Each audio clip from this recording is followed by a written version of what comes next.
This is the special education edition of the First Strokes Multisensory Handwriting Program.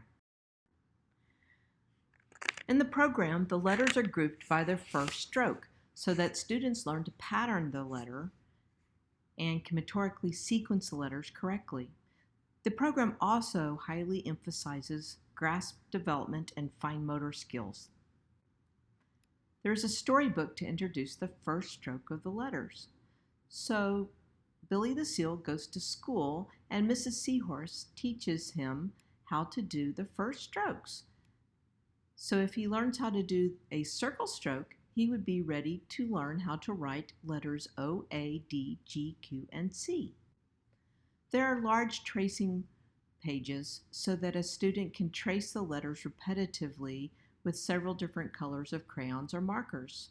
The student could also use sponge paint to trace the letters. They could use a Q-tip to trace the letters dipped in paint.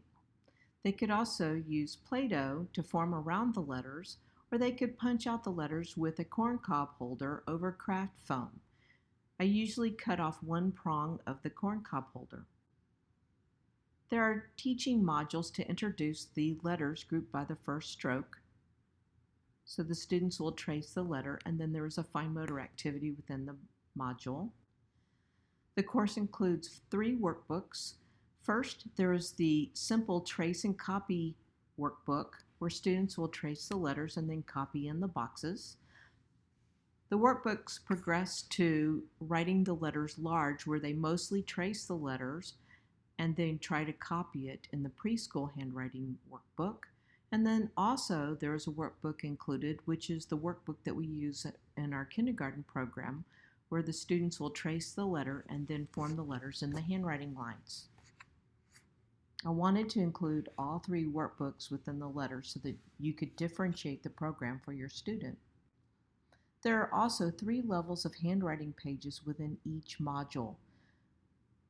For example, in the first page, the student will trace the letters, then they will trace and copy the letters, and then they will trace and copy the letters in smaller handwriting boxes, and then also there's a fine motor component to the 3rd page.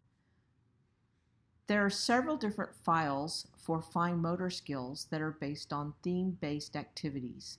The students will have multiple activities to work with scissors, tongs, and coloring and pencil skills within these programs. The last section has word and sentence generalization activities using high-frequency sight words and word picture support. The students will trace and copy to form the letters. I hope you've enjoyed this preview.